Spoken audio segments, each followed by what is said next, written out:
নওগাঁর মহাদেবপুরে দোকান থেকে স্বর্ণ চুরির সঙ্গে জড়িত চোর চক্রের ৩ সদস্যকে গ্রেপ্তার করেছে পুলিশ। এ সময় চুরি যাওয়া স্বর্ণ, নগদ টাকা ও একটি প্রাইভেট কার উদ্ধার করা হয়। দুপুরে সংবাদ সম্মেলনে অতিরিক্ত পুলিশ সুপার গাজীউর রহমান জানান, গত ২৬ তারিখ মধ্যবাজারের মায়ামণি জুয়েলার্স থেকে ২,১৩,০০০ টাকা মূল্যের স্বর্ণ চুরি হয়। এ বিষয়ে থানায় অভিযোগ দিলে তদন্তে নামে পুলিশ। গতরাতে দিনাজপুরের কোতোয়ালি থানা এলাকা থেকে রাবেয়া বেগম, রমজান আলী ও তার স্ত্রী মনোয়ারা বেগমকে গ্রেপ্তার করা হয়। জব্দ করা হয় চুরির কাজে ব্যবহৃত একটি প্রাইভেট কার।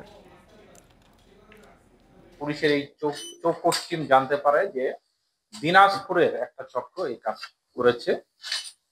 এর প্রেক্ষিতে এসপি স্যারের নির্দেশ ক্রমে গত রাত ৩টার দিকে দিনাজপুর থেকে এই চক্রের সাথে সরাসরি জড়িত রাবিয়া বেগম, মনোয়ারা বেগম এবং রমজান আলীকে গ্রেপ্তার করা হয়।